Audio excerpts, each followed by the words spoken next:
As gay men, we are constantly being surrounded by images and desires for hyper-masculine men, whose bodies may or may not be realistically unattainable for us. I don't know about you, but I spent a great deal of time comparing my flabby self to all these hunky titties that I want so much. Like, want and want.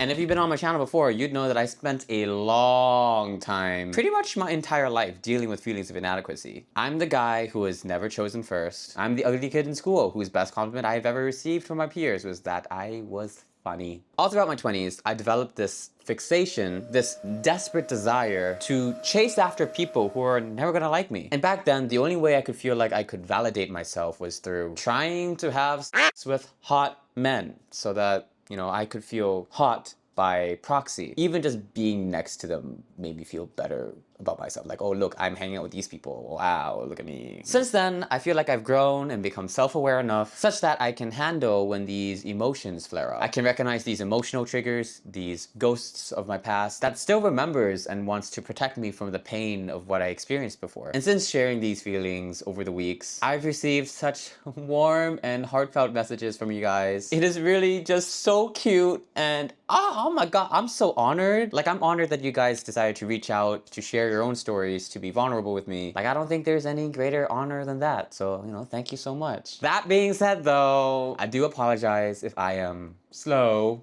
with my responses. I'm already the kind of guy who like trained myself to like stay away from social media, and somehow I made it my side job.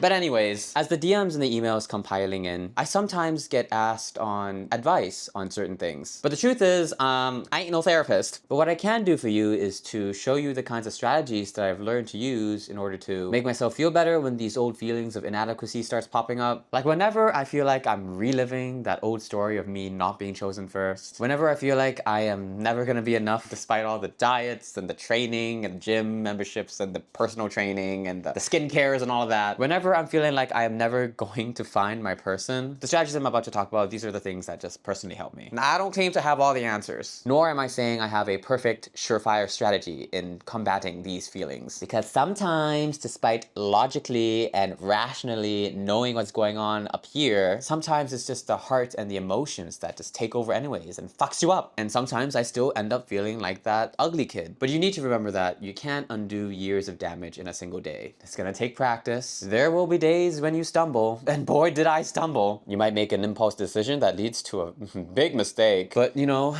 despite it all, you can always learn. And maybe it won't ever go away completely. I mean, it still hasn't for me. But things can get better, for sure, 100%. So without further ado, let's go over the strategies and the actionable things that you can do to never, ever let yourself spiral or feel terrible about yourself again. Mostly never. So a lot of the things I'm going to talk about comes from my two most favorite books ever, The 7 Habits of Highly Effective People by Stephen Covey and The Millionaire Fastlane by MJ DeMarco. And I know what you're thinking, bitch, this is a business book. And yeah, yes it is. But just to quote one of my most favorite YouTubers ever, shout out to Dina Lou, most business problems are personal problems. Meaning the same strategies that you use to combat business obstacles can be used to handle personal and emotional issues. Sometimes. So first of all, let's recognize this truth. You, yes you are not weak and you are not inadequate because of how you feel. Most of the times you are just mismanaging your emotional investments. Because let's be real, most of the times the people that you're crushing on or are hyper-fixated on, the people who we are constantly comparing ourselves to, the people who we crave, the people we want to see us, those people most of the time are people who are not worth depositing all of our time, our energy, and self-worth into. But yet, we keep making these deposits, expecting returns, and when we don't receive those returns, the market, aka our heart, it crashes. So the mission is this. We need to train our feelings to follow our standards. The thing we actually want, not our impulses. Now, how do we actually do this? This is actually the first step in which I like to call the red flag reflex. In this book, Stephen Covey teaches us about proactivity, which is basically how you respond to the world around you. Do you just react to the world, or do you choose your response to it? So for example, let's say a guy you've been crushing on has been messaging you for a while. If he's anything like the guys that I used to like, he's sweet, he's kind, He's got big tits. He's got tattoos, and he's got a very sweet golden retriever face. And he gives you just enough hope to make you believe that there could be something more. Maybe he tells you how important you are to him, how you're such a good friend, maybe even his best friend. Maybe you did do something physical with him in the past. And if you're like me, that's when you get into this whole emotional loop of, fantasizing, and you want so desperately that this time things will be different, so that you can be the one that's chosen this time. This is our old response. This is us saying, I wish you could look at me. I wish you were mine. Why can't I get anyone? Why is it never me who gets the happy ending, who gets the guy? And the thing that I want to point out is, this is reactive language. So whenever this feeling hits, when we feel that pang of rejection and hurt, we need to label it. Say it out loud, say it in your head, write it out, it doesn't really matter. You need to label the negative feeling. Like, this is my scarcity wound talking. This is just the ghost of my past re-emerging. This is just my body craving validation. This is not love. This is just nostalgia mixed with low self-esteem, or whatever the specific case for you may be. When we change our language from being reactive, we are giving ourselves the power to be in charge of our emotions. This is how we stop being the emotion that controls us, that drives us, and instead, this is how we start being the person that can move on from it. Ask yourself, does this person even align with my values? Is this making me a better, more magnetic, more focused person? Or is this anchoring me into a loop of distractions and insecurity? Is this serving the life that I want to build for myself? Labeling these emotions gives you time to pause, to think about these questions. Ask yourself, what would your future self, the highest version of yourself, be doing? And let's be real, girl, most of the times it's not gonna be chasing after these breadcrumbs from these emotionally unavailable men, okay, girl? Recognizing these old behaviors and impulses is the first step in allowing us to choose behaviors that match our self-concept, not our self-doubt. Now, after we have recognized and have successfully labeled these feelings, now we need to break the pattern. Because just recognizing those feelings isn't enough to stop feeling those feelings. So the best thing we can do, or at least the thing that helps me personally, is that every time we feel that familiar pang of hurt or pang of rejection, whatever it is, we need to have a redirection ritual. Something that is actionable, so that we can replace our old patterns with something new and productive. So for example, let's say I'm feeling really down. Let's say I have a crush on this guy, he doesn't feel the same way, but I still really like him. I keep fawning over him, he's going after other people, I feel rejected, I'm still trying to be a good friend, but like I feel like super bad and I'm spiraling and stuff, oh my god, ah. So first, again, step one, we label the feeling. This is just the ghost of my past. Then after we label, again, we think about what our highest version of ourselves, what he would do. What would that person say to myself right now if he were in front of me right now? Probably something like, I don't chase after breadcrumbs. I know who the fuck I am. I know I'm someone who wants something real. Someone who likes me back for real. And after we do all that, now is the time we redirect. We do an action that nourishes that highest version of ourselves. Do something that feeds your self-worth, that will push you a bit closer into being that person, or at least something that that person would appreciate. For example, you can send a text to a friend or a family member who you genuinely care about and they genuinely care about you. Thank them for always being there for you. Thank them for their eternal support. Because that person who's always there for you, they are a part of your self-concept. They are a part of the dream life you're trying to build. Maybe you could do some push-ups until you get a pump or something. So then you can look at the mirror and be like, oh my god, damn, I am kind of juicy after all. It doesn't really matter what that physical action is that you choose to take. Like for me personally, the one thing that I do is that I physically pretend like I am grabbing that negative thought in my head and that I am throwing it into the trash. Then after that, I try to reaffirm myself. I try to remember all the great, magical, wonderful people that I have in my life. If you're a friend of mine and you're watching this, if you randomly received a random text message in the middle of the night telling you how grateful I am that you're in my life and how much I appreciate you, well, now you know why. And another redirection strategy that I recently learned is this idea of being consciously present in the current moment. If you saw my previous video, you'd recently know that I had a bit of a flop. And like my usual strategy of redirecting wasn't really helping as much as I thought it would. But something new that I tried that really helped me a lot was this idea of just focusing on the present moment. So often we go through life passively. Like for real, when was the last time you consciously thought to yourself, wow, I am alive right now, and I'm probably going to still be alive in the next minute, the next hour. I will be alive. And like, what a gift that is. So often we don't really think about like the now. We're always thinking about, where we should be, or like how things in the past have hurt us. And we're always just like, cooped up in our own shit, like up here. But in truth, the now is like the most important moment because it's actually the only thing that we truly have. And we're spending that precious moment, the only real moment we have, we're spending it not actually enjoying it or appreciating the things that are around us. And when I tried to do this, to really consciously focus on being present in the moment, it really just felt like a breath of fresh air. Like, it felt so freeing that I didn't have to worry about anything except for the things and the people and the whatever is in front of me. It was a really freeing feeling, and I think it's one of my new favorite redirection strategies, so give it a try. And honestly, I understand that it might feel a little bit silly in the moment. You might even feel as though it's not really working. But the goal isn't for this to work perfectly, because again, it probably won't. You're dealing with years of negativity after all. But what's important is the consistency. Just like with physically working out, we are mentally working out our brain so that we are replacing the old identity, the one which feels these negative emotions, the one who feels left out, the one who still believes they are the ugly kid. We're trying to replace that with something positive, with our most idealized self-concept. And in order to be that person, you gotta put in those reps. You know what I'm saying? The next step after this happens outside of that moment where we feel that initial pang of hurt and rejection or whatever it is. So what I personally do is I journal a lot. Like a bitch be writing. Look at this. Oh, I like journaling so much that I actually make my own books. Like, you see this?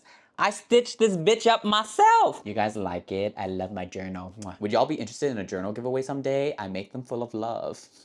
Anyways, it's no good to just practice being your highest self during moments of crises. During moments when you feel like, you're spiraling, or moments when you feel like you're being surrounded by like triggers that provoke your old impulses.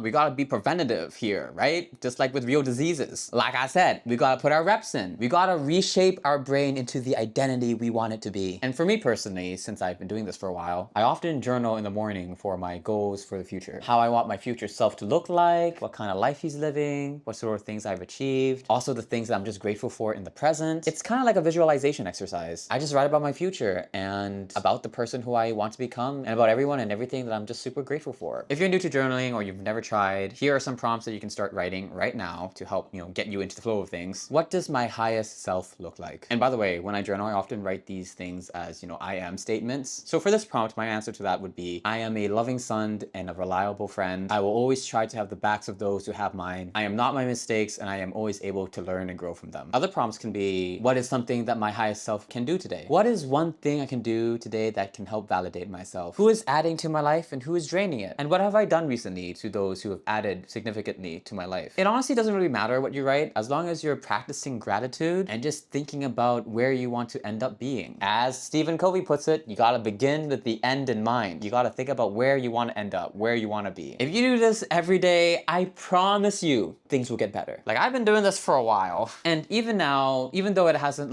completely made me impervious to all of those negative feelings, I'm still overall just so much happier than how I was in the past. The goal isn't to erase your feelings or erase those negative feelings. Instead, it's to learn how to respond to them. It's to try to wire your brain to instead crave growth instead of craving breadcrumbs from a certain guy and craving inadequacy.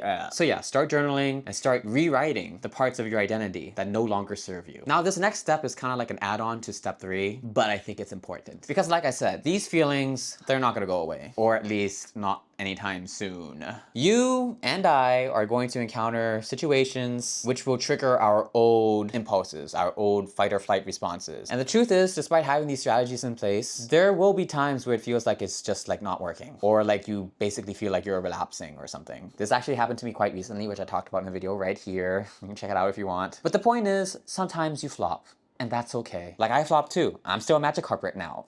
I be flopping. So the best thing you can do in these moments when you do flop, in these moments where you forget about the strategies you've been working on, or just do something impulsive and crazy that you really regret doing, you can recalibrate. First, go through steps 1, 2, and 3. Again, label those feelings, journal it out, hype yourself up. In addition to journaling, reflect back on the experience that made you flop. Ask yourself, where and how did I act out of fear and out of lack? What triggered that old pattern? And what can I do to ensure that I can behave differently next time? Or what can I do in order to recognize the pattern more quickly, or something like that? If you actually want to put it a step further, you can actually ask yourself these questions at the end of the week. as a sort of a further weekly reflection, instead of just, asking yourself these questions immediately after a particularly intense emotional moment, which admittedly is something that I don't do often enough. I should definitely be reflecting more on a weekly basis. But anyways, the point of this is to allow yourself to breathe, to think about these past experiences in a way that's calming and not triggering in order for you to do better the next time. Because for me personally, just like what I talked about in that video, despite developing this sort of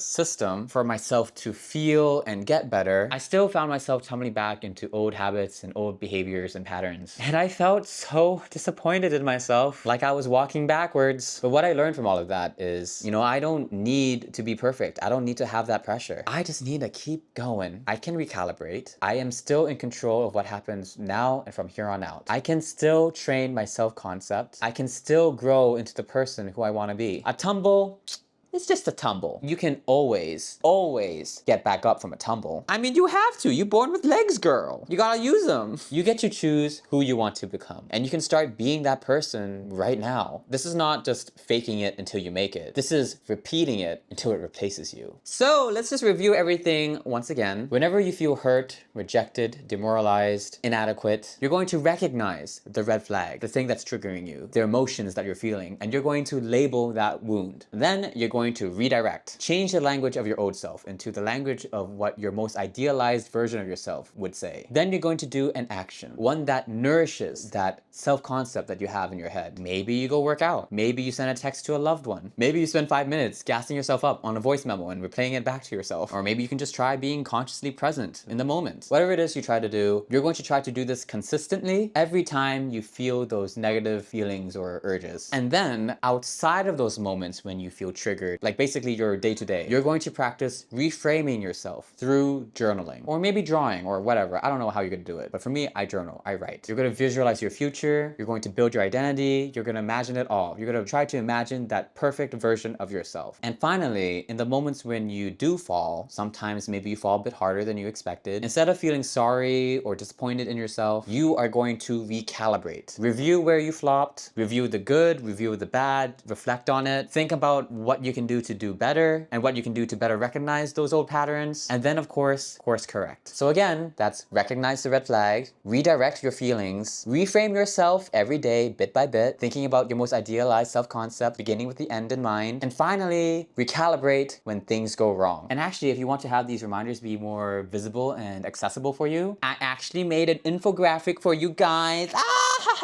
Is it extra? Probably, yeah. But if it's something that could help like one young fledgling gay out there, I think it's worth. So yeah, check out the link in the description if you want to download this graphic to, like print it up somewhere, you can see it easily. Or if you'd rather it be like a worksheet or like a workbook or even like a self-concept journal or like something, let me know in the comments if that interests you. Maybe I'll make one.